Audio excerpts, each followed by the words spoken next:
Hello and welcome to episode 56 of Between the Pixels for Tuesday, December 16th, 2012. I'm Jared. I'm Devin.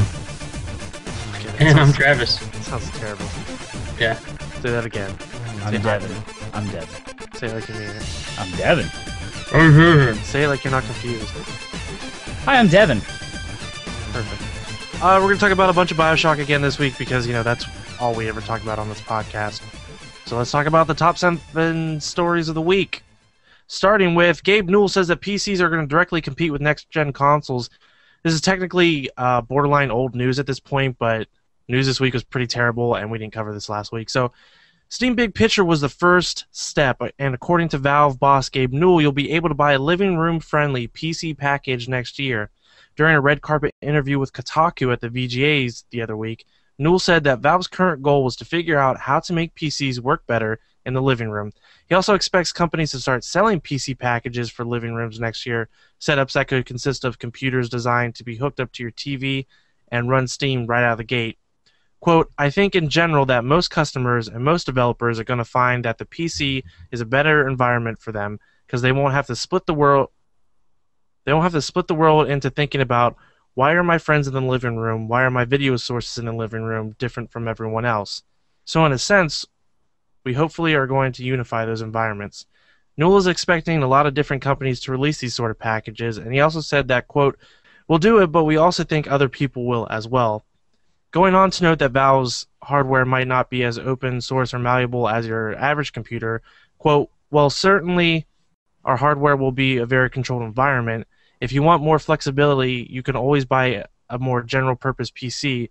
For people who want a more turnkey solution, that's what some people are really going to want for the living room.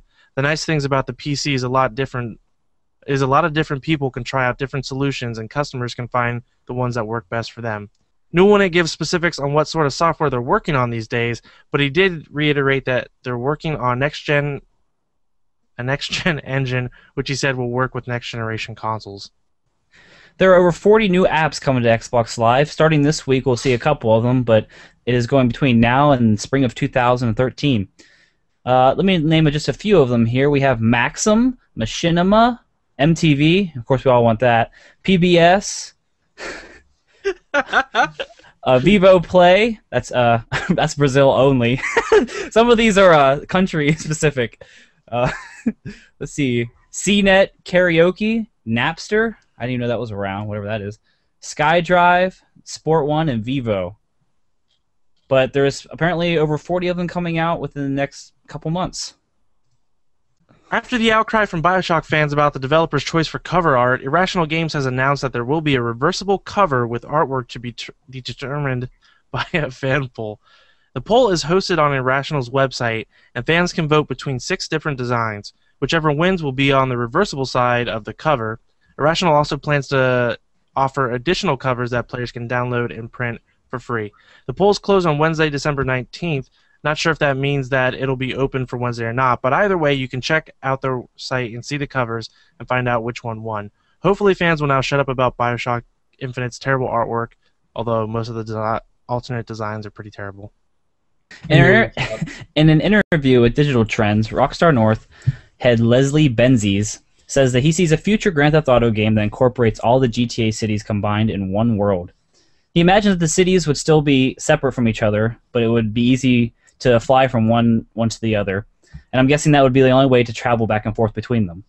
Specifically, Leslie mentions Vice City returning, although it may be a little bit out of place recreating the same Miami environment that was originally set in the 1980s, and now placing the same environment in a different time period. But it is still be considered as a future installment for Rockstar North.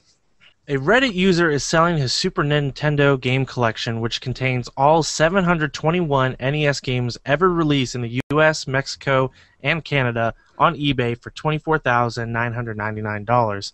The seller, who goes by the name Bayou, I think that's how it's pronounced, on Reddit, says that every single game in the collection comes with its original box, and approximately 85% of the games come with their original manuals. The collection does not include unlicensed games, and every game has been professionally cleaned and tested. They all work perfectly, Bayou says. The collection was built up from individual sales, so the quality of the games ranged from near mint condition to fair. Posting to Reddit, Bayou says, I built this set to obtain scans and clean verified dumps for every game, which I have now finished. The scans are appearing on NEScentral.com, and the improved emulation will appear in the next Hygiene. I don't even know what that means. Hygiene/BS NES release. I will be using 100% of the profits from the sale to do the same for the European and Japanese sets next. This set represents 3 years of effort, from scouring every used game store in my home state to bartering purchases from dozens of vendors online to enlisting the help of everyone willing to search around areas to find things for me, to donations of items that are impossible to find for sale anywhere, to hundreds upon hundreds of hours cleaning and polishing everything. I've never seen a set this complete before, and it's unlikely another one will ever surface. Bayou says the price is negotiable and offers made outside of eBay will be considered. Cliff Bleszinski has recently expressed his eagerness in opening a new studio and working on a new IP. Might seem surprising, but Cliffy B does not want to be solely remembered as the guy who created the Chainsaw Gun or just the Gears of War franchise in general. He hopes to redefine his legacy, starting with his first new title, codenamed Silver Streak, which is supposedly some sort of mystery game that is in very slow development right now. After 20 years of being with Epic Games, Cliffy B has finally broken loose and has apparently been visiting places such as Activision, Zynga, Double Fine, and EA, and has even been speaking to David Jaffe recently. And hey, Steam has game guides that users can upload. Oh, there's something called Greenlight. I don't know if you guys heard of this, but Greenlight is now a new thing where people can vote for games that they want, indie games from small developers.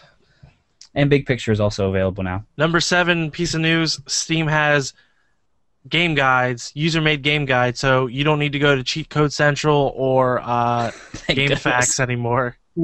So screw that place. Check out Steam Game Guides, which is in beta. There we go. Steam is becoming a powerhouse. Transition.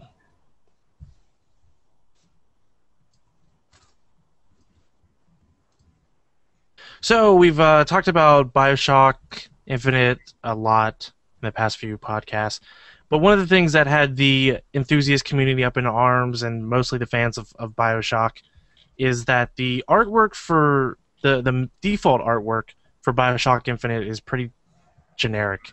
It just has Booker standing on the front holding the gun, fire, flames around him, looking all head down, tough. eyes up. Head down, eyes up, the Mega 64 thing. So speaking to Wired, BioShock Infinite's creative director, Ken Levine, admitted that he knew the cover would prove unpopular with gaming enthusiasts, saying, quote, I understand that some of the fans are disappointed. We expected it. I know that may be hard to hear, but let me explain the thinking. He basically went on to said that they went on a tour to a bunch of different like frat houses and more of the mainstream gamers where you're not going to find a lot of the enthusiasts. And not many. He went on tour to frat houses? Well, no, that's what he said. He Best said we place went to start. He went. Well, they're trying to get laid. That's what they want. They want to go to frat houses. He was trying to get some man pussy. I guess that would be sorority. He went on a tour to a bunch of like frat houses and places like that. People who were gamers, not people who read IGN. And we said, so have you guys heard of BioShock? Not a single one of them heard of it. So that's what they did. So the idea behind it is basically the cover isn't there to appeal to the gaming enthusiasts. You know, we walk in there, obviously we know what BioShock Infinite is, and we want to have a more like, I don't want to say artsy necessarily, but maybe a better, more accurate portrayal of what the game is about than Booker looking like a Banff on the cover. I don't know. To me, from his statement, it sounds like he's trying to appeal to like the generic hardcore Call of Duty, Madden fan base, and that's what he is. He basically came out and said that, like, that's who they're trying to get them, because he knows that we're gonna buy it already. But I don't know. It seems like a cop out, for lack of a better word, because the picture, like Booker there in that pose, just doesn't tell you anything about the game at all. It just looks very standard action Call of Duty shooter game. So Appealing yeah, it to might them. catch them because, hey, cool box art, but it really doesn't seem indicative of what the game is actually going to be at all.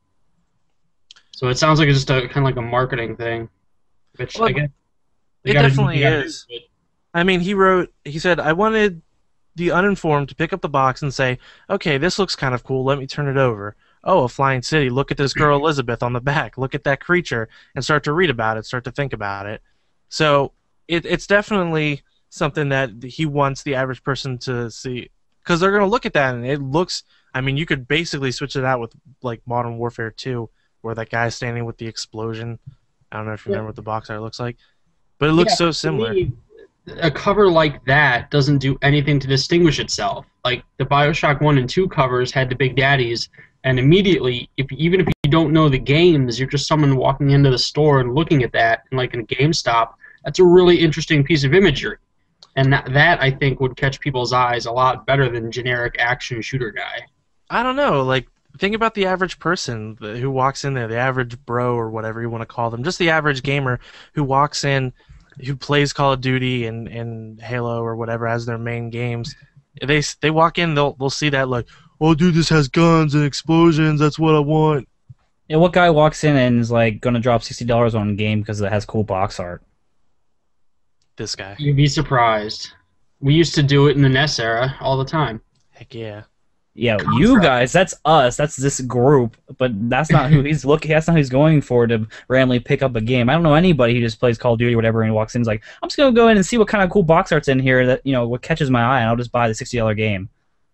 It seems to me that anybody, any kind of bro dude that's gonna walk into a store and buy a game based off of that box art probably isn't gonna be expecting the game that he's gonna get. Yeah, he probably won't like it anyway. Right, and that's why it's like it might catch the initial sale, but I don't think Yeah. it'll really. And that's what Ken Yeah. Levine wants. Well, that's unfortunately. all they need. That's all they want is that Yeah. initial sale. As soon as you buy it, But it could They get got them your money. hooked. But you never know. It could get them hooked. But the people who are going in expecting, like looking at that and they're thinking like it's going to be a Call of Duty experience, or I always use Call of Duty, but it doesn't have to be like that. I just mean like your average.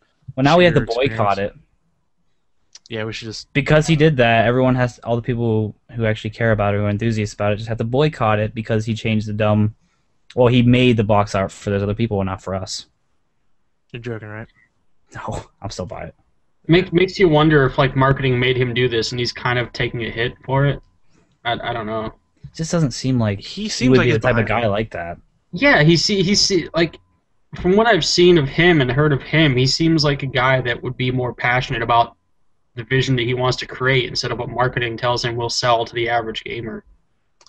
But I the truth is, if they don't sell copies, who knows? I mean, I don't know how much this one's costing to make, but if they're not selling copies, do we know if there's ever going to be another BioShock? There has yes, well, you have to keep every iteration. You have to keep selling more. They can't sell less than the previous ones. they made money off of the first two. They will make money but I'm off of saying, the like, third one. If this one doesn't sell, then It's going to Cliffy- sell. Cliffy B always says the last sequel is the one that doesn't sell. I don't know. Um, I think it'll do just fine regardless of whether they get the bro vote or not. no, yeah, I think it definitely will. I just Cliffy think B's wisdom. it is very well. No, that's a good point though. The last sequel is the one that doesn't sell. Not necessarily. No, I mean like when you're making a big series. He means like when you're making a lot of series of things. Usually the last one that they make is the one that doesn't sell well because it becomes the last one because it doesn't sell well. Yeah, not every time. You mean though. unless it? Yeah, there were it's plenty not of crappy planned. games that got sequels. Yeah, I know, but like it's like saying in the corporate world, that's how things run. Basically, that's what he was saying. Yeah. But yeah, I just think it's totally misleading because they're not going to get that kind of experience that they want in out of BioShock Infinite. So I don't even know why fight for that sale in the first place. But who knows? Maybe it'll open them up to different gameplay experiences. Never know. Moving on to something a little bit more sad on both ends. Recently, there was the horrible tragedy that happened in Connecticut, the school shooting. And that was absolute terrible thing to happen. We're not going to talk about that directly, but of course, anytime that something terrible like this happens, people immediately jump to anything they can to blame any other medium that they can. And video games right now are the big one. And the ever intelligent and well, I don't know the words, but Fox News basically came out and said, Makes sense. all I have to just say is Fox News. They came out and said that what happened was the great investigative journalism that exists today, when they were looking for who the shooter was, they actually ended up finding his brother by accident and thinking that he was the shooter. They found Ryan Lanza instead of Adam Lanza. Adam Lanza was the shooter. Ryan Lanza, his brother, has a Facebook, and they thought it was him, and on his Facebook they saw that he liked Mass Effect. So the intelligent journalism that exists today, who have great standards, immediately jumped to the conclusion that the reason that this happened was because he played Mass Effect. And like people tend to do, they were not only spamming Ryan Lanza's Facebook page and saying horrible things to him, but they also went to the Mass Effect page, and all the people who were completely uninformed were spamming their Facebook page as well, saying that they should ban this game, and the people who created it are very sick. That's hilarious. That's the best quote. What? Ban this game, and the people who created such sickness. They don't even know what Mass Effect is. Guaranteed. Right. Yeah. Guaranteed they don't know what that is. Compare that to any Call of Duty game, seriously. If you're going to compare violence in a game. Jeez. Right, Yeah. I'm actually surprised they didn't start blaming like Assassin's Creed 3 or Black Ops 2. Well, that's because he didn't like that on Facebook. Yeah, He didn't like it on obviously. Facebook, so clearly that wasn't the trigger. Some of the great quotes, yeah, like Devin said, ban this game and the people who created such sickness. Another user wrote, there's a connection between violent games and senseless violence in real life. Such All right. uninformed opinions. Just All right, like, scientist Becky Laird Gluff. calling you out. Come on our podcast. We'll talk about it. We'll talk about your direct quote. The wet quote. We'll talk about your direct quote on our podcast. Okay? Catherine Barowski Borowski Plumber. wrote, I'm sure none of these precious children had this game on their Santa list. God help protect us from all the evil our society promotes. Well, I sure hope not, because these kids should not be playing this type of game anyway. It's a mature-rated game, isn't it? Yeah. Yeah, well, I don't know, is it? At least teen. Yeah. Yeah, these kids were too young to play it anyway. Arguments are so stupid. It was ridiculous. My dad said he also saw someone on I think it was on Fox News as well, some military expert that came on and was discussing this, because obviously that became the big story. Everybody, it wasn't just Fox News. Fox News might have started it, but every other outlet was running this, like about Mass Effect was the reason. And I guess my dad saw some soldier or some military expert who wrote this book about how there's a clear connection between the violence of games and the strategies that it teaches you in games about how to like infiltrate buildings and how to correctly double tap when you're shooting and stuff like that, and the correlations between that and how it basically trains you. Yeah. Must have been hard to infiltrate an elementary school. Yeah. Right. I don't know, schools these days are locked down tight. Well, Apparently that one wasn't at all. Yeah. Well, I guess he was kind of known too because his mom had volunteered there. You know, it's just the same thing that keeps coming up over and over and over again. If there had been a Grand Theft Auto game or a Mortal Kombat game that came out recently, that would have taken, some of the heat for it as well. It's just ignorant people looking for somebody else to blame. That's all it is. Yeah, I mean, I'm not looking to. It's never going to stop. Yeah. No, well, I mean, eventually, hopefully it does. At least it dies down once our medium gets older. But, yeah, I mean, we've covered this kind of stuff a million times before. There's not really much to say. I guess I just wanted to point out the fact that, like, this still exists out there. There are still, quote-unquote, real news outlets who are still reporting on this and pointing to this instead of, the parents or the other people in his life that should have been paying attention. They didn't think about... When did they figure out it was his brother? I mean, then they kind of like, oh crap, we Well, screwed up. They were posting on his Facebook saying which, okay, I understand like you're upset about the situation, but it doesn't make much logic if that actually was the killer, is a dead guy you post on his Facebook. Totally got back at him. But he was replying like, I'm not the shooter, I was in class all day or whatever. Something like that. I'm sure he had a great time on Facebook getting accused for killing everybody and stuff. Like, he just pops up and sees all these messages when it was his brother, and like he's probably emotional because his brother's dead and what he did and everything. Is and his mom's dead too. I mean, I feel bad for the guy because, like, I mean, I don't know Ryan Lanza at all, but I mean, he's in class and he has to find out on Facebook that his brother has committed this horrible atrocity, and that his mother's also dead because of this. And now there's still people who still think he was the killer, still blaming him, blaming Mass Effect. It's just insane. Wow, that's crazy. It's pretty dumb. That one part in the article, it says the next 1,000 or so comments are actually gamers who were sticking up for Mass Effect, so on the other side of the coin, and they're pointing out the alleged perpetrator probably drank water and ate bread too, so should we ban those people who do that as well? Yeah. I don't really think that's the best argument. I mean, it's funny, it's dumb. Yeah, I don't think it's the best argument in the world. I mean, I do believe media to some extent can desensitize you to certain things, but that doesn't mean I believe it turns you into a killer. Right. I mean, it certainly doesn't help the situation, but it's all about your personality. I mean, if you're an addictive personality or have certain mental preconditions or preconceived, ability to kind of not tell right from wrong, then yeah, you're going to be influenced by that. But if you have like proper morals and you know right from wrong, you can play the most violent game in the world. And like my father was showing me and my brother like RoboCop when we were 6 years old, and I haven't shot a school up yet. So it's all about instilling the values and morals. And you can watch whatever you want, you'll be fine. Yeah, but have you liked Mass Effect on Facebook yet?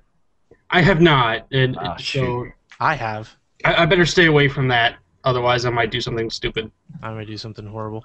Yeah. Our staff writer, Dan Conlon, he actually posted something on Facebook. I think it was him. That there's a part in Mass Effect where you actually save a school of kids. I saw that. A similar situation. Just how ironic that is, like that they play Mass Effect and there's actually a mission in there where you save them from a similar situation, but whatever. The media outlet doesn't care.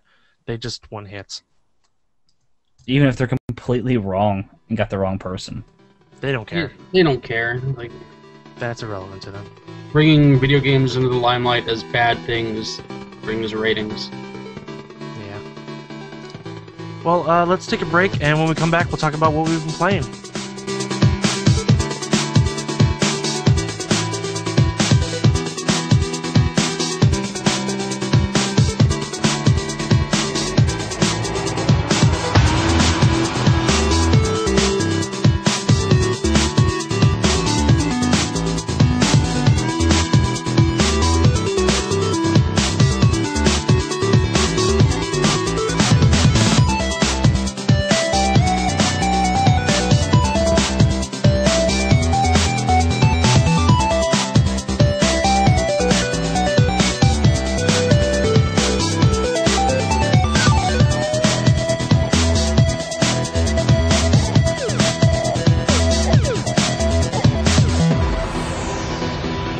Welcome back. Welcome back to episode 56. Let's talk about what we've been playing this week. Devin, you go first. Okay. Well, I installed PlanetSide 2 and attempted to play that. And that game is great, I hear. Yeah, it is. It seems pretty great. I didn't get to play it much because it kept crashing on me. Well, you start with a really crappy weapon. It seemed like a little laser beam shooter. It didn't seem like it inflicted any damage. Well, anytime I fought against somebody, I died, and when I died, my game crashed. Well, okay.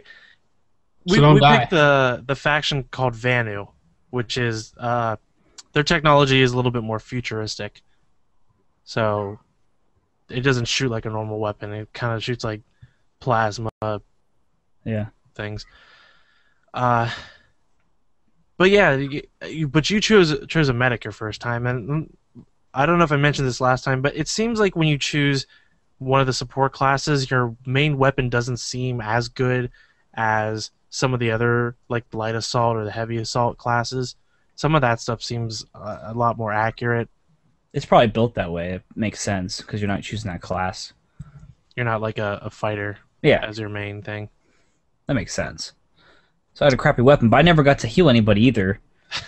You never got to do anything, really. Because every time...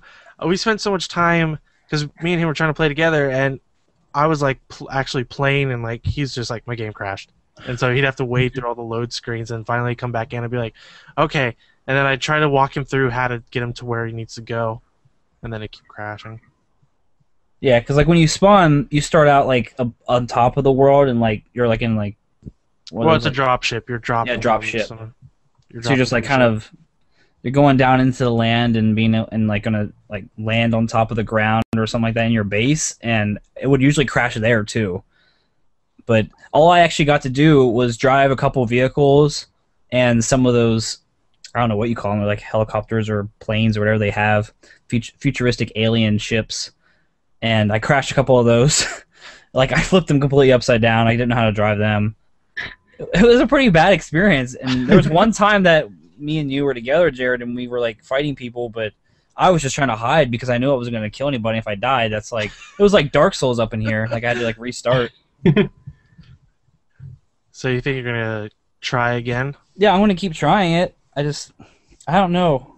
My computer's dusty. I should probably clean it out. Yeah, just spray out the dust. That'll fix it. I don't know why it keeps crashing. Have you tried restarting it? Starting what? Your computer. Oh, no, I haven't. That's the first thing you should try. Yeah, I should just try loading it back up. Try turning it off and on again. Yeah. Is that the only time when it crashes on you when you die? Yeah, whenever I die and I start coming back into the Earth or whatever world it's called. So stop. And the thing is, get better. Yeah. Well, the thing is, in PlanetSide 2, you actually die a lot. You're gonna die constantly because it's so hectic. Things are always going on. It's not like huge area, of course. Yeah. It's not like frustrating when you die. It's It keeps crashing. Well, if your game keeps crashing, you have to keep reloading it every time it is, because you have to go through like 3 load screens, and that's heck annoying. yeah. Yeah, and I had to do the same thing as you. Whenever I first load up the game, it loads up to 15% and it will stay there. But if you Alt-Tab out and then come back in, then it's like fully loaded. But otherwise, if you just sit there, it just stays at 15%. Yeah, I have to do that every time I load the game. Yeah, it's kind of frustrating, but I do want to play it because like the areas and like the vehicles and the battles seem like they could be really fun, but I just haven't had the opportunity to actually get into the action. There's only like one time that there was like actually a bunch of us on our team against another team trying to take over their station or whatever. Only one time that's ever happened, and it just died immediately. So that game sucks. I gave it a D. Heard it here first. Yeah. Official review. No, I'm gonna play some more of that. Maybe we'll talk about that later if I can actually get in. Because I didn't do the squad thing that you were talking about, like being able to like work as a team and like taking out places. So I want to do that stuff. But it should. It's the best part. Then I've been playing some Far Cry 3, and that's a pretty neat game. Yeah, I've also been playing Far Cry 3. Except for, again, I can't hear any of the dialogue when I play that game. So I turn subtitles on and just read them. It sucks because the main villain, Voss, I think he's one of the best voice actors that I've ever heard in a game. That's ridiculous that you would He make that does an statement. incredible job. That's crazy. If you can't actually play it or anything, if you go to Giant Bomb and watch their quick look of it, even just watching like the intro scene where he's talking to the main characters while they're trapped, that alone should give you an idea of how the dialogue was with him is throughout the game. It's pretty phenomenal. Yeah. It seems to be like your standard open world. It has some little in-depth crafting in it, and you can upgrade things, but the story is pretty much what I think is mostly lacking. Like, you escape from this tribe, whatever, and there's tons of those enemies on the islands, and I really don't know what is going on. Like, you're trying to save your friends because you were separated on the islands, because I guess you were like on a vacation there. Bunch of rich kids. I think what the bad guys do is, I don't have to call them the bad guys. Sound like I'm 12. Like, like Voss and his gang of no good doers or whatever they capture people. It's a common thing. Like when you're doing the opening scene where you're actually sneaking out after being captured. Spoiler alert if you really care about the opening scene. You'll see like rooms where there's a bunch of luggage, and you'll see other people that he's captured. You'll see people like who are also like hanging there, like they were hung. Right. So I think it's a common thing. They just capture tourists and like they take whatever they can and kill them. Yeah, and then kill them. Maybe ransom, if they can get that. But yeah, your goal. Like, you start out as this real, like you're a bro basically, and you're there with your other bros. Also, can't hear that. Yeah. Oh yeah. Okay. Well, yeah. Your main character sounds like a complete pussy from beginning to end. Well, I haven't finished the game, but like so far, he sounds like everything. But okay, it makes a logical sense because there is a dissonance there because he's constantly like, when you're having to like, because you can skin animals in this. Sort of like Red Dead Redemption, but it doesn't take as long during the animation, and you use that to craft items, which that's pretty cool. Being able to like hunt animals and gather different plants and stuff, and you can craft items and medicines and things like that. But he's like, oh, I can't believe I'm doing this when he's cutting stuff. But then later you're just like brutally murder like 12 guys in a row. Like I've gone around and you have a machete, you just run up and like stab someone, slit their throat. All this stuff, but then you almost cry because you cut open an animal. I mean, it makes sense at the beginning of the game because there's one point when you're trying to escape, some guy attacks you, and you end up he ends up like turning his head, and you like stab him in the throat, and you're just like, oh, like that's your first kill, and you're not used to it. But then immediately after that, you should be totally used to killing people, animals, whatever. Yeah, you're just immediately like you've been doing it forever. So that's a little bit weird. Story-wise, yeah, I don't think so far. The only thing is the main villain, who I think is awesome, but everything else is pretty lacking. You got some weird tattoo on you. It's pretty much like a Deus Ex Machina because you got like a tattoo that like somehow gives you all these powers, and you're the one or something. You're the one. Don't you get more tattoos? And that's how you get more powers. Like when you upgrade, as you get more tattoos up, on you your body. Assign points to 3 different areas that level up, like your health or health-related perks, or weapon-related things. And as you do that, your tattoo on your arm expands. And that's kind of like the way of them getting out of explaining why he goes from a complete pussy to a pussy-destroying machine. What I was kind of surprised though about this open world game is I thought it was gonna be more of like a run and gun thing, like high action all the time. But I find that when I'm playing the game, I have to do a lot more sneaking around. Well, because at first you can only carry one weapon, and not everybody you kill has the same weapon, so I'm not constantly picking up ammo from dead people. So I actually had to play fairly stealthy for a while until I got multiple weapons and open up more slots.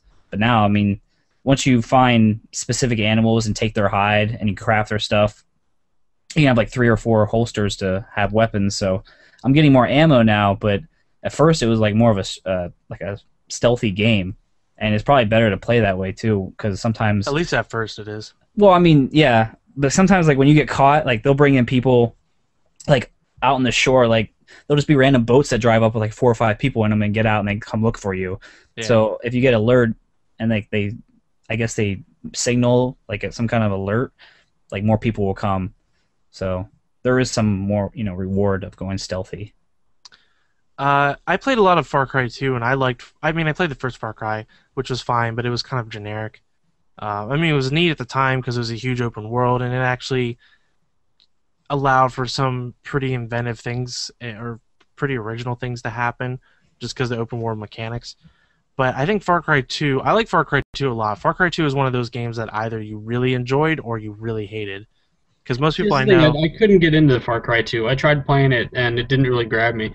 Far Cry 2 isn't without its flaws. It definitely has some major flaws. but there were a lot of mechanics that, like, the story was but it was mostly the open world mechanics and the things that could happen within the world that were exciting. You know, like when you play any open world game and funny things happen with AI, or just like this series of events happen organically, and you didn't plan it at all, but it kind of just happened that way. For people who usually really enjoy Far Cry 2, that's what they talk about. There's all these really unique experiences that have happened in the game. Funny things that you're talking about more so? Not just funny. Not just like when Grand Theft Auto AI goes crazy or anything like that, but just really, I don't have like a great example off the top of my head, but like in Far Cry 2, and this is in Far Cry 3 as well, they have a fire mechanic where if something catches fire, depending what's around it, it'll start spreading, and you could eventually find yourself in this humongous fire. And there are times in Far Cry 2 where you're in maybe a high grassy area, and you're fighting some guys, and you end up blowing up like an ammo dump, and that'll start, like, if you blow up an ammo dump, then bullets will go flying everywhere. I guess this really doesn't sound exciting, but one time I was fighting these guys, and I threw a grenade, and it blew up an ammo dump, and that killed some guys, but it also shot a barrel, which then caught the field on fire, which then caught the house on fire that I was in. So now I'm trying to fight these guys and get out of the fire, but it's also catching them on fire, and it's catching their vehicles on fire. So it, like, all these things are developing organically, but and I didn't necessarily plan any of that, and it kind of opened Your up house to caught on fire? Yeah. I didn't know they were even destructible. Yeah. That's pretty Everything cool. respawned after a little while, though. But that kind of stuff can happen in Far Cry 3 as well. So a lot of things with Far Cry 3 so far, I haven't had a lot of time to delve into it.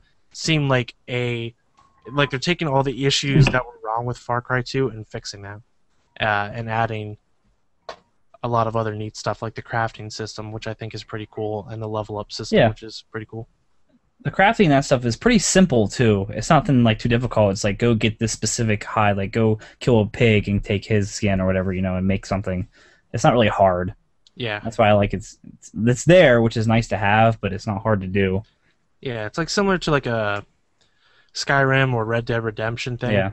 And they indicate where the animals are, like what location they are in general. Yeah, on your map. You can look on your map and actually go to a specific area. So you're like, I need to hunt deer to get some deer pelts to, I don't know, make whatever. But you can actually go to that specific area and hunt them, which is really helpful. I think the radio tower idea is kind of interesting too. I don't know if that's in any other game, something similar like that, but like you don't actually have that area of the map until you go to a radio tower and kind of break the signal.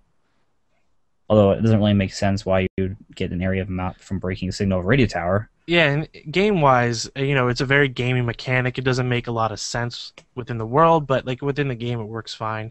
Because like Devin said, you only have a certain area of the map that you can see, and as you get these towers, then it opens up a larger area, and you keep doing that. And it also allows for because you can buy guns and upgrade weapons and things like that. So it allows you to unlock other weapons, and you can actually unlock some free weapons that way too. You don't always have to buy all your weapons. Yeah, it's a good game. Yeah, so far so good. We're pretty much in the same area, but we've only put like 3 hours maybe into it.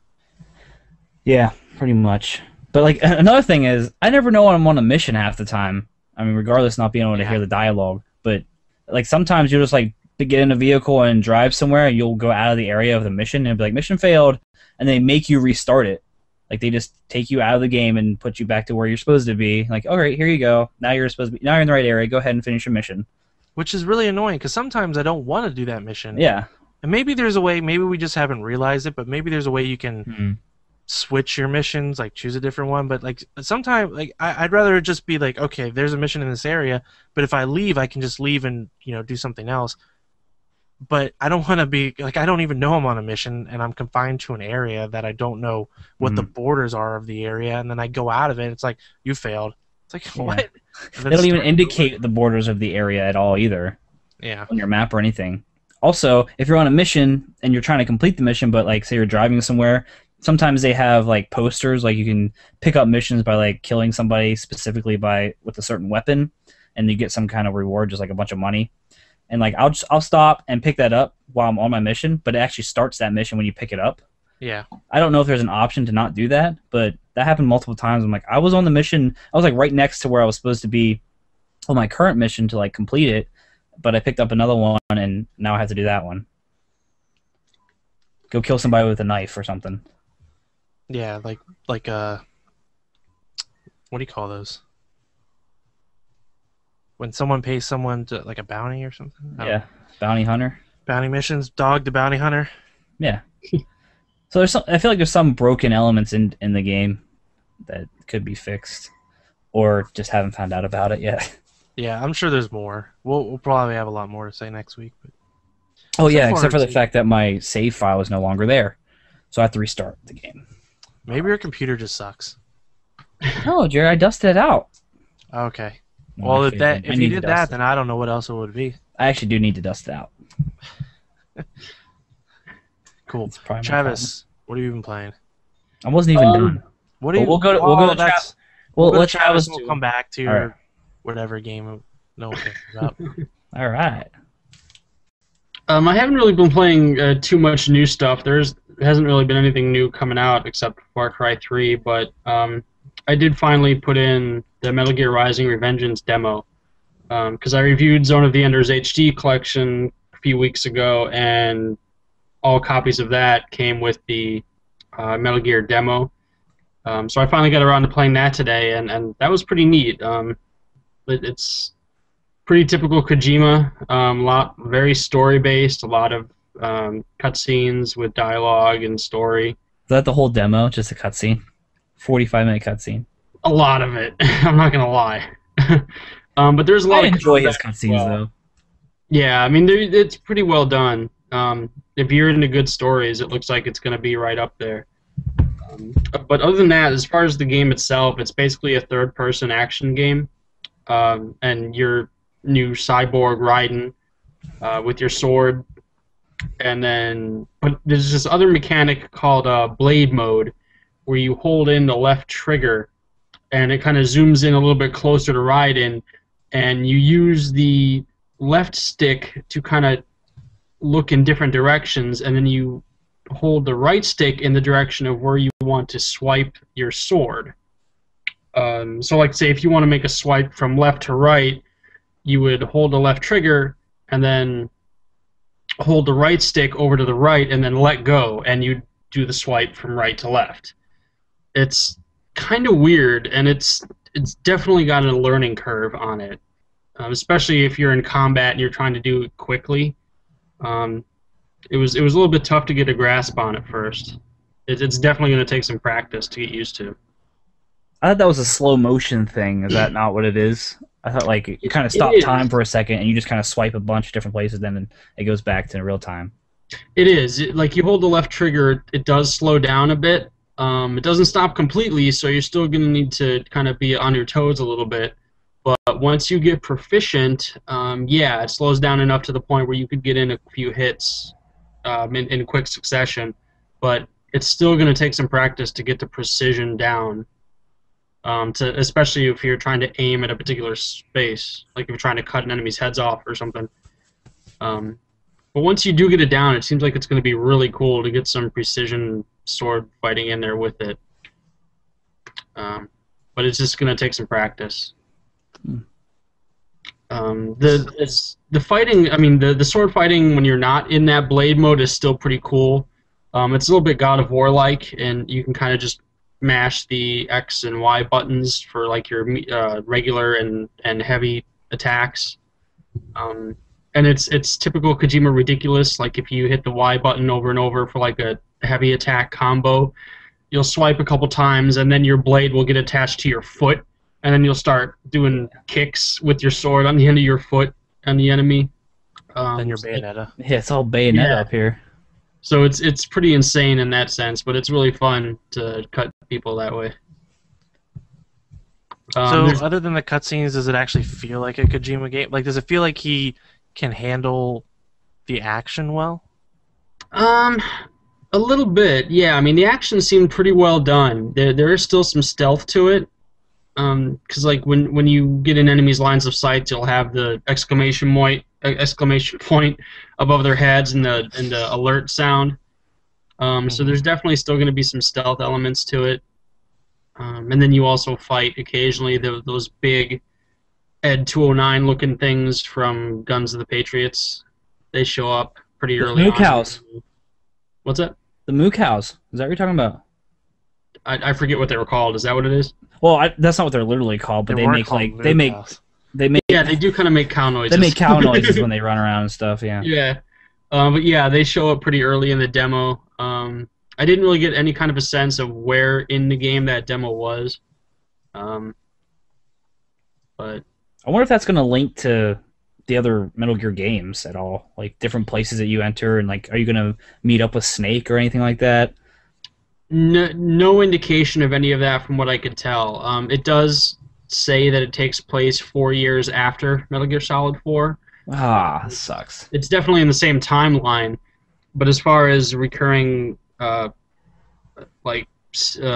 characters or settings, countries, things like that, I can't see any of that yet.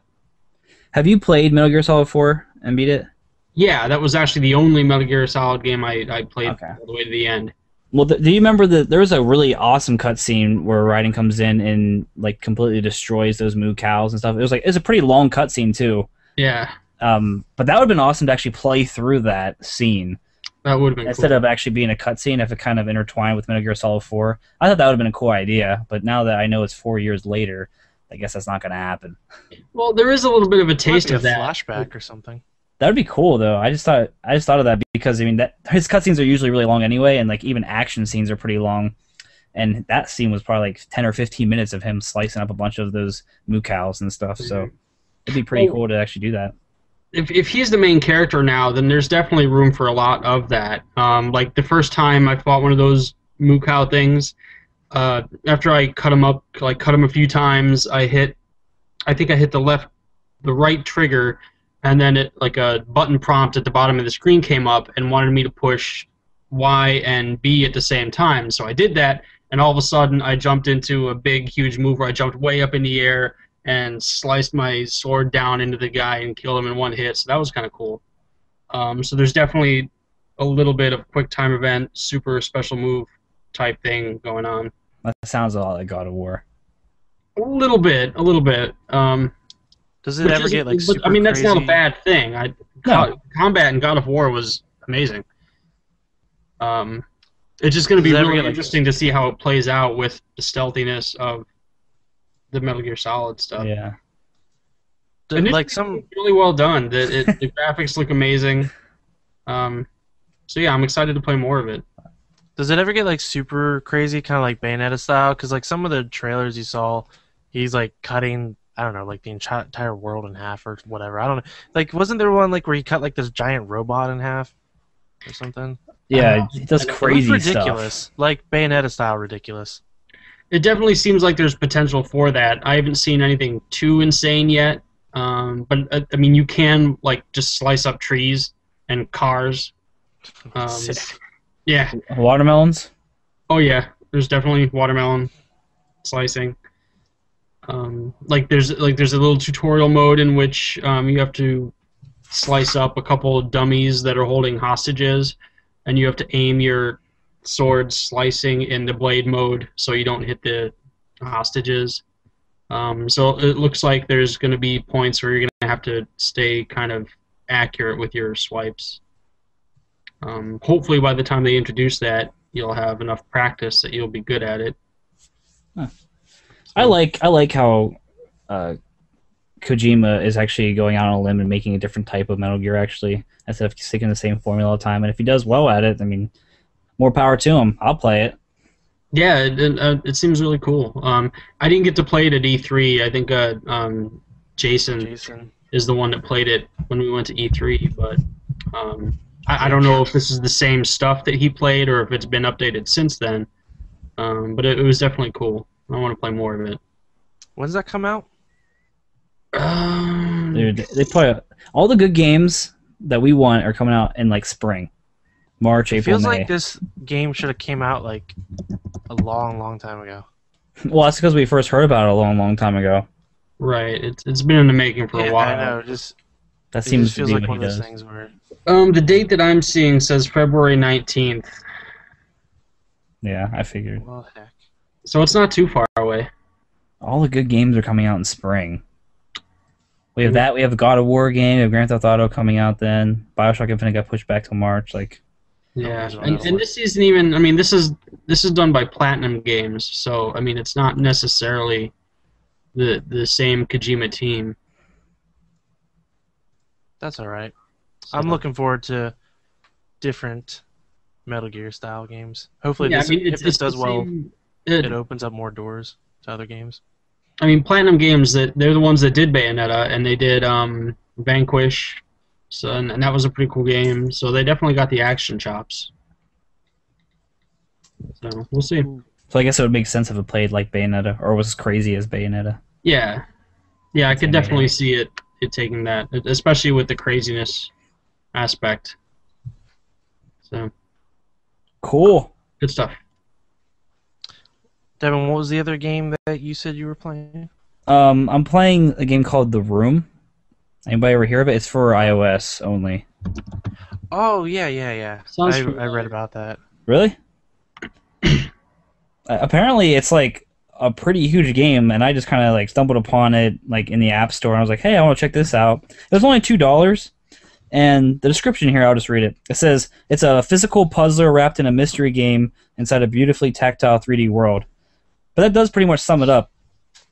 It's basically, I don't know why it's called The Room, other than the fact that you're probably in a room, but you're basically like looking at a huge chest or some kind of contraption that you're trying to like open up and get inside to see like what's inside of it.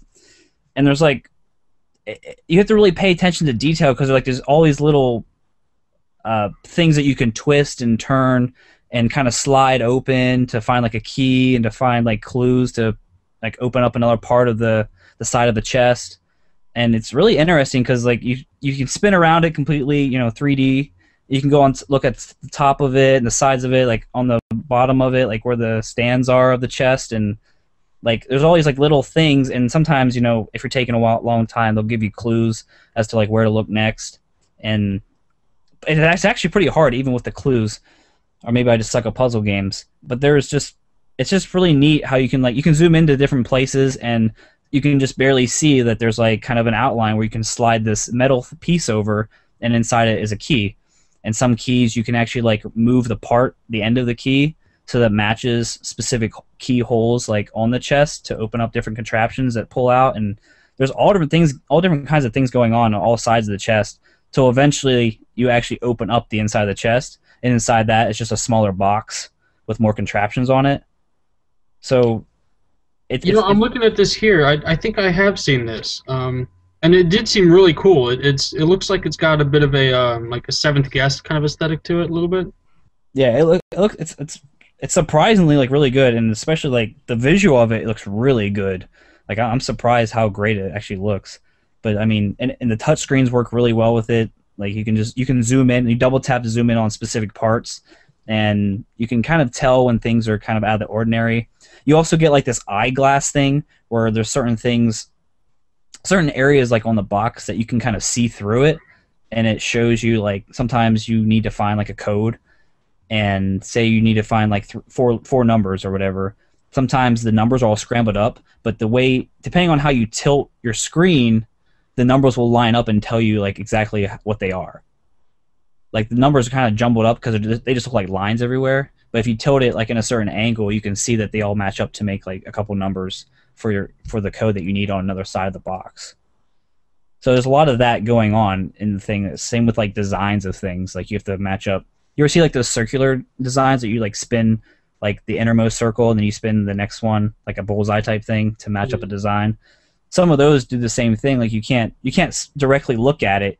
You have to like tilt it to know what you're trying to look at and then spin them. So there's a lot more going on than just like your basic puzzler. It's like to a different level, which is really neat. Do they have a lot of variety in the types of puzzles? Yeah, like I haven't really done the same thing twice.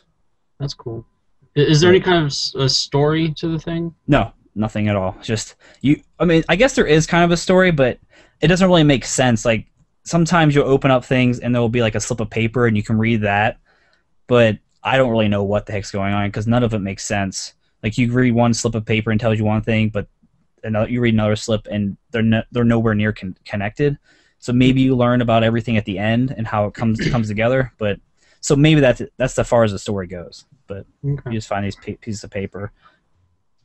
That's unfortunate because it seems like with the kind of atmosphere that they kind of try to create, they could do some really cool stuff with that. They decided to make a story out of it. Yeah.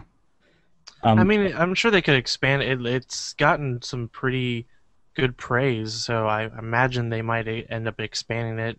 So who knows? Maybe at some point they might add a story into it. But it sucks that it's only on iOS. Yeah, I highly recommend this game. Like just playing this, and I was getting really frustrated because I had no idea what to do next because there's a lot of areas you can look at, but sometimes you just don't know what to do.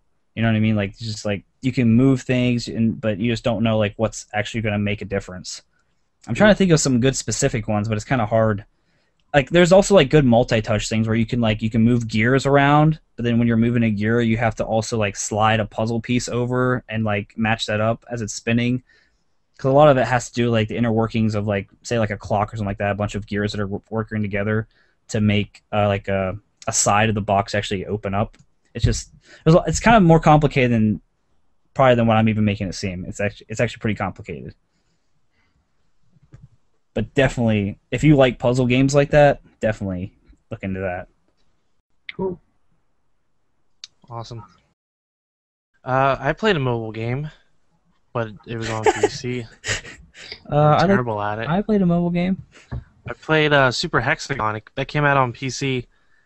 And, I love that game. That game was awesome. I'm terrible at it. That's the idea. That's why the difficulty levels are labeled hard, harder, and hardest. Yeah, well, I'm naturally terrible at all rhythm games and anything having to do with rhythm. I wouldn't call it a rhythm game. It's kind of like a reactionary. It's kind of a rhythm game. I mean, you're not necessarily following a direct rhythm, but I guess anything that involves whatever that hand-eye coordination. It's definitely a quick reflex kind of game. Yeah, I'm not great at that, but it's a lot of fun. The music's from Chipzel. I love Chipzel. She's a great chiptune artist. What's your highest score? What's your highest time? I've only really played the first. I just keep playing the first one over and over and over. That's good. You shouldn't move on until you kind of get a better handle on that because I don't know how. Because they do get more complicated as they go on. I don't think I've beaten the first stage yet. I have beaten the first stage. It's the last, I think, 60 seconds. I haven't been able to do that. The first stage I got 69 seconds. Jesus. So you're like the best person ever. Yeah. Well, I mean, I actually started playing it kind of early when it came out. Maybe it was after like a week or two. Maybe a little bit longer than that. But there's leaderboards on there, and whenever I played that and got 69 seconds, I was like top 25. Wow. It's not a big deal or anything. I was just top 25. And I don't know how many people it was out of. I think it might have been out of only like 2,000 people. So it was out of 14 people. Right. Funny. But yeah, I was playing that, and you know what? It works pretty well on the computer. I use my mouse. You can use the arrow keys, or you can just use your left and right mouse buttons. I think it works perfectly fine. I think it doesn't feel any different from the iPad version, which I played on Devin's for iPad. 2 seconds. It doesn't matter. It's not complicated. It's not like I'm playing Civilization. It's right, all I have to do is left or right. That's really all you need. And I can compare. I play it for like a couple minutes, and that's all it takes to compare it to the mouse and keyboard, and it's literally no different. That's good. I think it works really well on the iPad. I just like the tactile feedback that you get from actually clicking the mouse. That's the only thing that's different, but it works just the same. Feels exactly the same. And it's super addictive too. Yeah. It's got the whole Super Meat Boy thing going on, where when you die, you can start right up real quickly. And you jump right back in. Yeah, so it's like you get so close to beating a high score, and it's like, I want to do it again, just to try it again, and then you die in like 3 seconds. I mean, I know it's a real easy game to load up, but like I like that it loads up quickly. I can get in and out of it quickly because sometimes I just want to. It's like playing a mobile game on my PC because sometimes I just want to pop it open, play for a couple minutes, and then get out. Like I don't want to spend a long time there. And a lot of PC games you have to wait like for it to boot up and takes a while to get in and out of it. But this just real smooth. Just real smooth. Just real. It's a real smooth experience. It's real milk chocolatey. And then I've also been playing an Xbox Live game. I'm trying to cram. We're doing our top 10 games of the week, and then next Sunday we're running our Game of the Year awards, or just game awards for the year. And I'm trying to like cram in all these games real quick, even though we're recording this on Sunday and my top 10 goes out on Monday. But I'm trying to play some games last minute to. Do you have them written up yet? For the most part, I have some things I need to switch around. I When don't does have mine go fully out? written up. Tuesday. Is it just one stat person a day then? Yeah. Okay. So I downloaded and I started playing Dust and Elysian Tale. I actually played this at E3 and I thought I didn't really get any of the story. I kind of skipped through that because I just wanted to get the gameplay at the time. I thought the gameplay was fantastic. It's a side scroller with some platforming elements. I want to call it a platformer, but it has platforming in it. But it's mostly an action game, and the action is very solid, very fluid. It is Like the combat seems like it could get pretty in depth. yeah, like as you go along, abilities. you unlock new combos and new abilities, and I mean, I'm really terrible at stuff like that. Like when it comes to God of War, Bayonetta, whatever, I kind of just spam the same stuff over and over, and 9 times out of 10 that works for me. Because like I'm not the type of person, like I don't even like fighting games because I don't want to learn like the different fighting combos and stuff like that. Because like screw that, I just want to hit stuff and mash buttons. I'm a button masher, and it's the same with this, but it works really well. And I'm playing on the second hardest difficulty, the second to last hardest difficulty. Not that that matters. I'm just saying like I can still button mash and still get through it pretty well. I mean, I still get the crap kicked out of me sometimes. But anyway, so the story of it is, it sounds really generic, but I've heard the story is really great from a lot of people. But start out, the story sounds generic. You're this guy named Dust, and you wake up in some sword. Like you don't know what happened to you or what's going on with you, where you came from. So already that sounds really original. You're a character that wakes up and you have amnesia, but apparently you're the one that has to save the world. And Original, yeah. yeah. So there's this sword. I forget what it begins with an A. I forget what it's called, but anyway, it's a talking sword that you get, and it's really powerful. And it comes with this other little guardian called Fidget, like this little flying thing that is kind of there for comic relief. And I think the mission is comedy just to works save the world. surprisingly well, actually. Yeah, the writing is actually really solid. I was surprised at how normally I don't really like sidekicks that much because a lot of them are annoying, but Fidget is really endearing, and it's like I don't find myself laughing at it, but I enjoy the discussions that go on, the things that I think it's a girl that she says. So it's the writing's done well, the voice acting's done really well. It looks like a game for furries because everything's animals, but it's not for furries, so don't worry. That's hot. Yeah, and it's got a very animated look to it. Mhm. So very, very colorful, very vibrant. So the look is great. And yeah, I hear like you just Jared. I hear that they do some pretty cool things with the story at the end. Yeah, I heard I might be remembering this wrong, but I heard it gets kind of dark. Which Yeah, that's what I hear as well. surprising because it seems kind of lighthearted at first. The kitty? No, it visually it looks like it might be Kitty, but like as I'm progressing, I'm seeing story elements that like and different just dialogue, different discussions, things that like slowly moving towards like okay, this definitely isn't for kids. But like visually, it seems like it would be Kitty. Like when you first look at it, like I said, it looks like furries because everything's animals. Like everything's anthropomorphic. It's not just like just animals. And it has kind of a kiddie aesthetic to it, but it's definitely not story wise as you move further on. And it's got a bit of a Metroidvania thing going on. Yeah. You can go back to different areas, different levels, and unlock things as you get different abilities or different items. You can go back and actually unlock those certain areas, which is cool. You can keep kind of running back through and grinding out for XP because there is a level up system where you can upgrade. It's just kind of generic, but upgrade your health and your attack, your defense, your luck, that sort of stuff. You can also you can craft you can get blueprints to like craft certain items that you can wear for armor, necklaces, upgrades to your weapon to make it sharper, things like that. Yeah, I played a little bit of that. I played about an hour or two of that. I want to get back into it because especially after I heard that the story gets dark, I actually want to see that. Yeah, it's surprising because when I played it at E3, I looked at it, and initially, I thought that it seemed kind of kiddie, but then I played it, and the action was great, very fast paced, very solid, very easy to understand, and I was like, okay, this looks really great. But then I never picked it up when it came out, and then I heard about like the great story, so that's what I'm trying to get in real quick. But who knows if I'll finish it in time. Yeah. I mean, definitely not tonight. If you're putting out your list tomorrow, right. that's not gonna make the top 10. Well, whatever. Is Far Cry 3? Probably not. Yeah, like I'll finish Far Cry 3.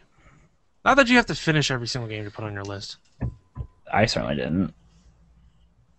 Well, but I mean, I couldn't put it in good conscience put it on my list without having put some decent time into it and be able to give a more in-depth reason to why I enjoy it, other than like, well, I played 2 hours and it seems really cool. Right. Yeah. Oh, and one bad thing about Far Cry 3, one reason I would not put on my list is because their co-op, apparently, since you can't be in the same open world together and playing through missions together, and 4-player co-op, like I initially thought, would never be on my top 10 then. I want to cut it out just because of that, but it's a big disappointment. I wanted to really play that co-op, and I definitely thought it was. Yeah, but like, well, I mean, it's your top 10, so I'm not telling you can't. But like, why would you say that the entire game's a wash just because you were expecting that one thing? No, I don't think it's a wash. I was just saying. Biggest disappointment of the year. Yeah. Oh, I also started playing Spelunky. I'm terrible at that. What's new? What game are you terrible at? What game am I not terrible at? First-person shooters. How's that? That's original. Everyone says they're great at first-person shooters, but I'm actually decent. I'm great at first-person shooters. Great. Anyway, any other games to talk about, folks? Oh, no. We didn't play Company Heroes, so maybe next week. No, we did buy the THQ bundle, the Humble bundle. Yep. Oh, yeah, I played the Darksiders, but I don't want to talk about that. The first Darksiders. Yeah, that was a great game. I don't understand how people compare it to Zelda at all. Maybe because I haven't played enough. Can't understand Have you ever played Zelda? What about it is not Zelda? Everything about it is Zelda. Yeah.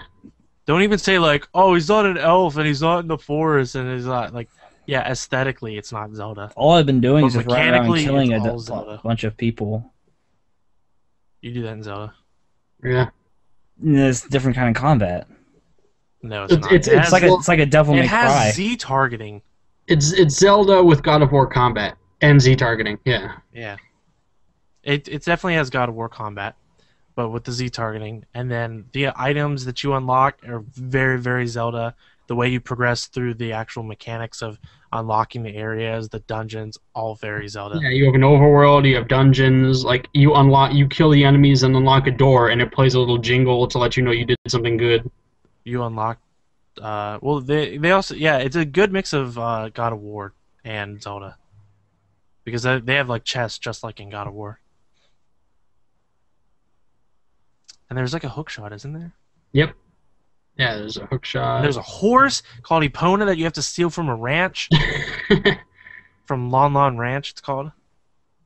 It's not true. No, it's not.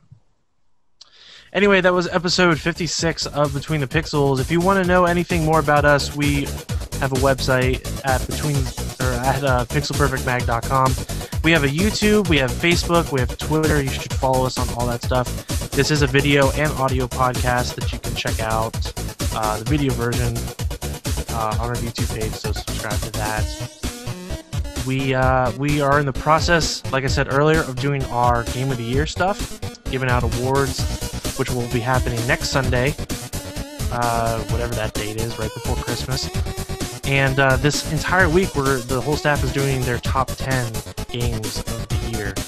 So check that out, all at pixelperfectmag.com. If you have any questions or want to make any comments about anything we talked about today, or if you want to ask us about different things that are going on or anything game related, you can email us podcast@pixelperfectmag.com. All of us are on Twitter. That information is also at pixelperfect. Devin never uses it, so don't follow him because he sucks. But me and Travis use it a lot. Nope. So follow us on Twitter because I'm hilarious. Because Twitter's cool. Yeah. I complain a lot on there. The last thing I saw from you, Jared, was like 3 weeks ago. You're not paying attention then, because I tweet pretty much every day. But that's it. So see you next week. Goodbye. Bye. Yeah.